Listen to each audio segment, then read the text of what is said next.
We're coming to you from our Michigan basement with Just a Laugh podcast. Have you guys ever had a dream that just haunted you and stayed with you for years and never goes away? I have. When I was about 16, I had a reoccurring dream where I lived in this glass house above the water. And it was beautiful, and I was older in the dream, and I was married, and it was this life. And it was a story that was progressing over a few days. When I fell asleep, I would immediately be back in my other life. And it was unsettling, and it scared me. And I remember telling my whole family, I felt disoriented because I was like, what is real? Which one is my real life? It got to like the weird, I mean, why am I so invested in this? But one night, I had a dream that there was like this girl outside, and she was covered in mud, and the rain was coming on her, and she was starving, and she was skinny, and she was probably maybe 10. So we invited her in, and the mud got on the floor, and I remember the footsteps, very detailed. I brought her to the shower. Was it like an ignorance and want kind of thing? Yeah. And I brought her to the shower. I bet this cleaned whole her up. thing, if you analyzed it, it's a metaphor. I would love to know. So I get her all clean. I get her a meal. Then I wake up. And I'm like, oh my goodness, what happened here? Because I remember asking, like, do you want me to be your mother? Yes. Mm-hmm. So I had a kid. And I remember being both weirded out and also kind of like excited to go back to my kid in this dream. So then I went back to bed the next night, picked up right where it left off, but she was older. Like time had passed a little bit. She was eating dinner with us. We were playing together. Anyway, long story short, we get to the end of the dream and my husband left me for our adopted daughter. And I remember just, it was heart-shattering. She grew up? She was old. She grew up because she was growing maybe 5 years every time. You were watching Twilight or something, weren't you? No. Oh. I mean, I don't know. Maybe. Like the quickly growing. Maybe. No, it was like, I don't know, every time we went there, it was like I could feel the love and the home. Your husband, Taylor Lautner, took your daughter away. Well, maybe. I mean, obviously. He took away the coolness of my dream. I'm sorry. And that was wrong. Well, it wasn't cool. But I just remember looking at him, and I looked at her, and I said, how could you guys? And then I had to leave my glass house. And the glass house was like a big deal. I remember it almost cinematically. Yeah, that was in Twilight, too. It's coming together. Whatever. Anyway. It's okay. I had a dream of my own, kind of recently. In my dream...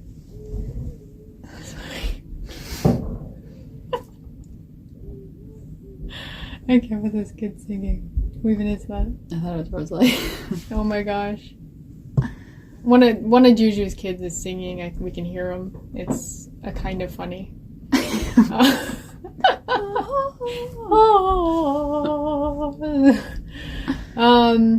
I had this dream. I found my purse, and my purse was like, oh, okay, it's been a while since I've seen that.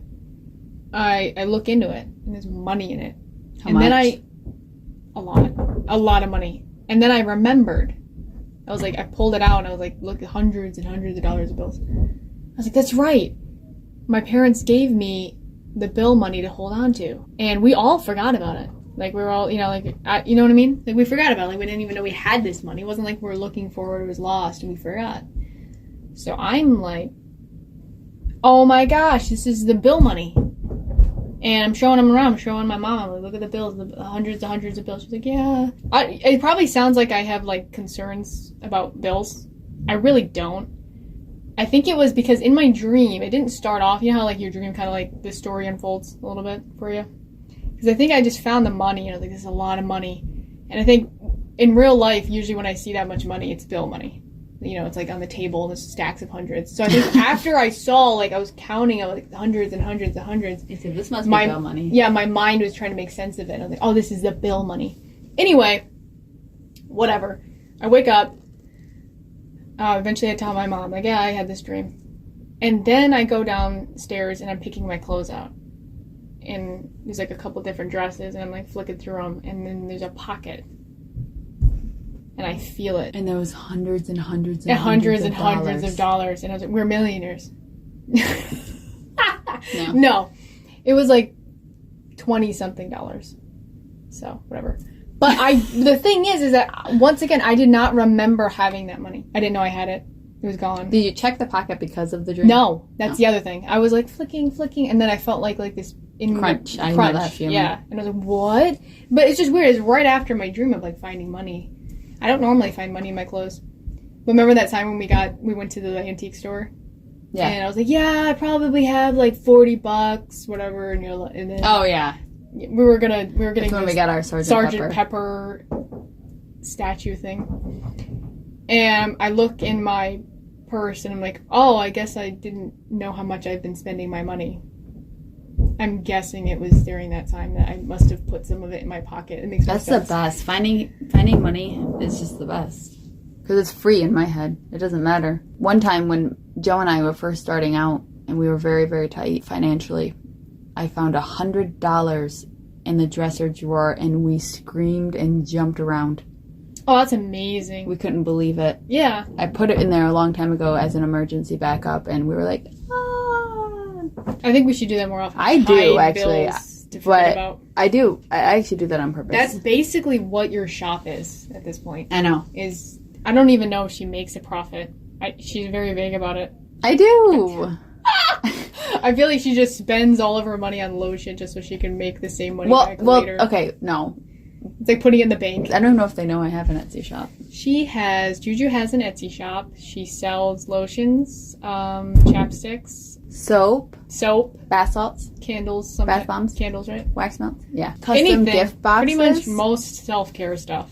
But I will say that it is kind of like a bank in a sense. Yeah. Because if I didn't want to make things for a while, I have some things prepared and ready. So I could relax, not make new product for a couple weeks. And it is a little money baby. Oh, for sure. Because when you have the money, you're like, okay, let's buy supplies. And then when you don't have the money, it's cha-ching. Yeah. Because you know if you have the money, you're probably just going to like blow it on McDonald's or something. I would never blow my money on McDonald's.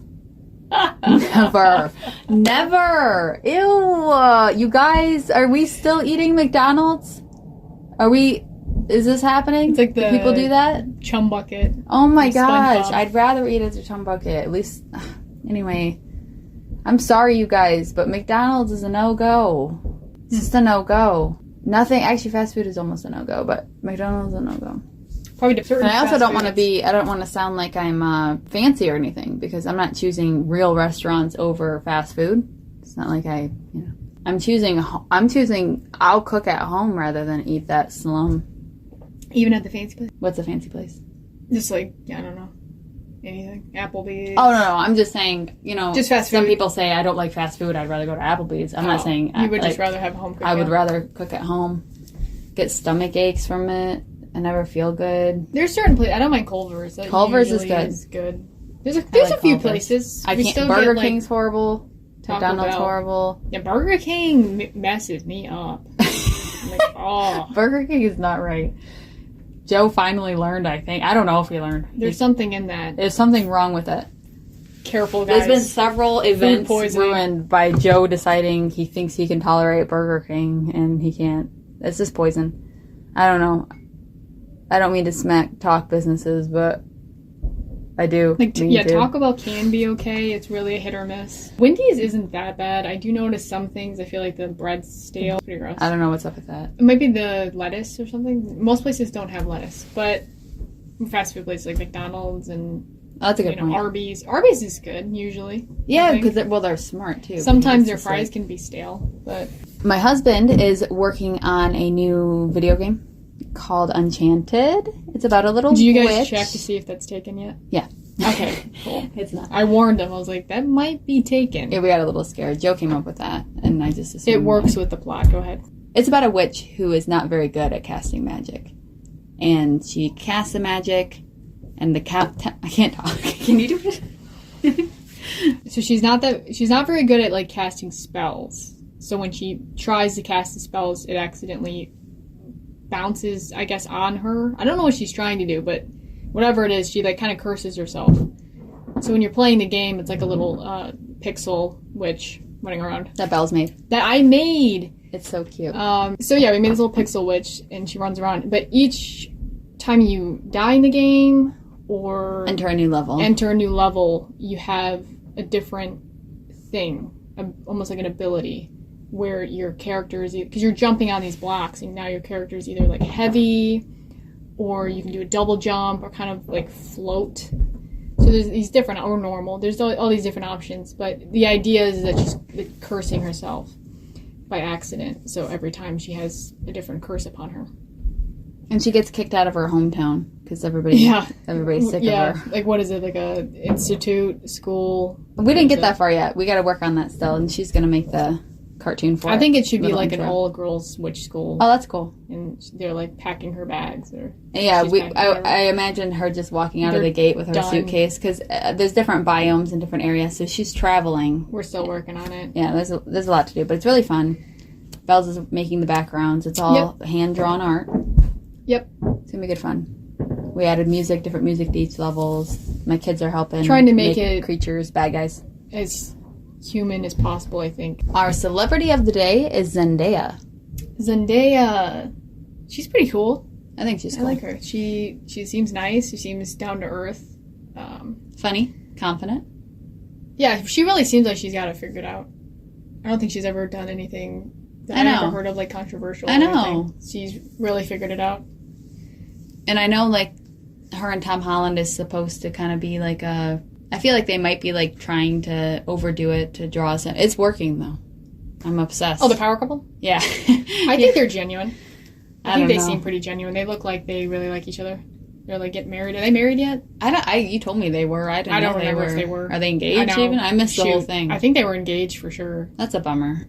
I feel like I missed a big milestone. I hope they last. You know, it's always nice to hear when celebrities last, because they never do. Not to say I can blame them, who could possibly have a relationship in that kind of environment. Yeah. But it's always nice when they last. I know, they're so cool together, though. Yeah. Fun fact, Zendaya is a Virgo, and Tom Holland is a Gemini, and I am a Gemini, and Joe is a Virgo. So... Yep. I think there's something going on. I don't know if this is a new thing, but the Geminis and the Virgos, man. Or it's just you guys. We Can you name another? Actually, I can. We did find another one. I can't think of it right now. Well, anytime she's mesmerized by someone, like a celebrity or something, she's like, "Oh my gosh!" For some reason, I'm not saying she's in love or has a crush or anything, but she's pulled to him. Like, this guy's special, and then it's a Virgo every time. Which is funny because Geminis and Virgos, they sugarcoat things now. They sugarcoat it. They say whatever they want to make people happy. But Geminis and Virgos are supposed to be one of the worst combinations. Yeah. But if you look it up now, it's like, they can, you know, look at one of the old school zodiac books and take a look at that, because that's the fun stuff. What do they say? They're not worried about it. Basically, it's just like the worst. I'm a combination. I'm a they try. Yeah, nowadays they try to, like, because everyone wants to hear something cute. Yeah. So it's like, are they compatible? Like, yes. With a little bit of work. You might have a little trouble here and there, but, you know. Love always prevails. Yeah, you got to go back for the old stuff. Which, I mean, maybe it's true. I mean, I'm married to a Virgo. Yeah. Well, people. I feel like people are pulled to things that are, like, miserable sometimes too, though. like opposites attract. Do they though? I mean, they might attract, but you might have a few less arguments if you married a different sign. But then what would the fun be? Here's the thing. I don't want to be mean. Can I throw this out here? I'm going to maybe sound mean here, but my most compatible sign is Aries. Oh, okay. And Aries, I have friends that are Aries. Great people. But oh my goodness, I just imagine being with an Aries, and I can't do it. They get their head set on one thing, they're obsessed over it, they're go-getters, and then they can drop that thing.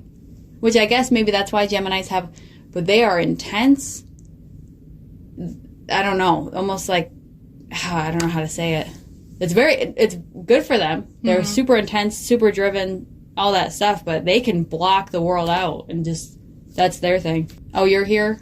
That's cool, but I'm doing this, you know? And I need attention. I'm sorry. A little bit of attention would be great. You have to look at me every so often, you know? You have to talk to me. Aries, they can just shut you off. You are done. You have to come. You have to crawl in. You have to pop their bubble and hop in. If you're an Aries and you're not like this, sorry. But a lot of them are. So, and again, I like Aries. Hanging out with them as friends. Melanie? You gotta love, like, Geminis are cool. Tauruses are cool. Gemini... Oh, you don't like Gemini men? Tell that to Paul McCartney. Tell that to No. Bob Dylan. I clash with May Geminis. I don't think we're compatible. Well, sometimes June you can Geminis and May like the Geminis. zodiac signs from afar. You just couldn't get along with them. That's kind of how I feel about probably Virgos. I was just saying the other day, like, Zendaya's cool, but for some reason we probably wouldn't get along. For no reason. Oh, yeah, she was saying that. I was like, I wonder what would happen. Maybe we would. Back to the Zendaya, though. I do worry that I haven't seen her, like, act too much out of herself. It's not something I really worry about, obviously. Plenty of actors are like that, where they just kind of mostly play themselves. She kind of plays the same character a lot. Actually, now I'm staring off. I I think I know her as Mary Jane, and I know her from the Disney Channel TV show, and I didn't see Euphoria. Have you seen that? And I'm trying to even think if I know her that much. Okay. I know her mostly just in interviews on different platforms and seeing her on red carpet and stuff. I just realized I don't actually know her that well. Well, I just realized, but yeah, a lot of actors play themselves. I'm realizing it's a common thing, especially maybe nowadays. Is it more common now than it was then? I kind of feel like it. Cruise is always kind of playing himself, roughly. Paul Rudd is always playing himself. Ryan Tom Gosling's Cruise, I think the one time, I himself. haven't seen all of Tom Cruise movies, but that one time when he had like the white hair, that was like the most. I don't see that. Yeah, I don't know. I think he was kind of a bad guy, which was different. So. Oh, that's cool. Oh, I did hear maybe. Yeah, that was probably the most different role I've seen him play, but I haven't seen them all. She's beautiful. Yep. She's isn't she like a fashion icon these days? Like, I think so. Everyone's always like, what is she wearing on the red carpet? I think so. Yeah. Yeah. And you know the curse of the Spider-Mans? Once you're Mary Jane, always Mary Jane. No, not that. Every single time they like warn you, like don't the Mary Jane and the Spider-Man actors, like don't get together. And do it. Is that real? Yeah, but I think Tobey Maguire and what's her name? Everyone knows, I think, who I'm talking about. But they dated Andrew Garfield and Emma Stone. What's up with that? Now Zendaya, Tom Holland. I guess you can't help it. Once a man flips upside down on a skin tight red and blue outfit, it's not even just that. It's, you gotta at least say you did it once. The Spider-Man and Mary Jane. You gotta. Could you imagine like co-starring with somebody? It's like you're Mary Jane, he's Spider-Man. How could you help yourself? Today's guest is singer-songwriter Tamar Berk. Let's hear a bit from her. Hello, all of you listeners to Just a Laugh podcast, because who doesn't like to laugh? My name is Tamar Berk, and I was asked so kindly to submit a little audio clip of myself and introduce myself. My name is Tamar Berk. I am a musician, singer, songwriter, producer in the Southern California area. I've produced 5 of my solo albums, and I'm working on number 6 right now. In fact, I'm sitting in my studio, and today I thought it would be fun to share a little snippet of one of my songs from my last album to give you a sense of my music. The song is called OCD. It's on my album called OCD, and it was released last September 2025. If anybody understands what OCD is, it's very different for people, but for me, it's just a constant conversation and words flowing in my head, constantly overthinking, repeating things I need to do, what I'm thinking about, what I'm doing. It's just this constant talking in my brain, and I just can't turn it off ever. And one of the things that's helped me is music.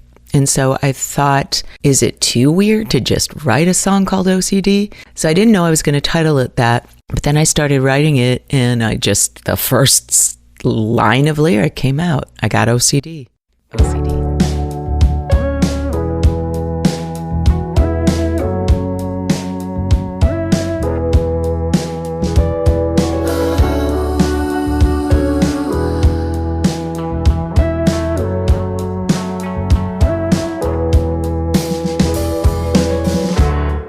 I got OCD, and that should explain the things I might do, the words I replay.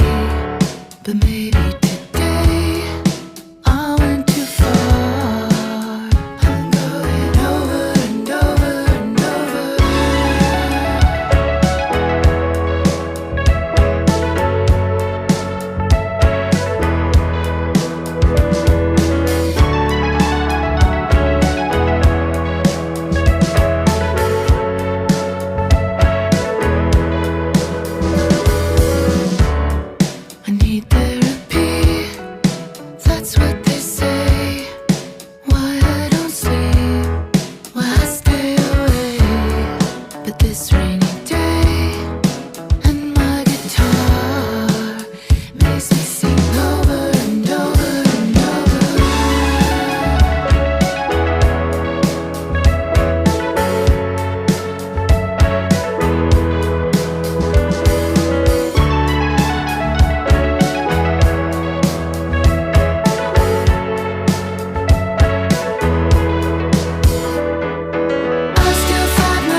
OCD, and I don't complain when the words in my head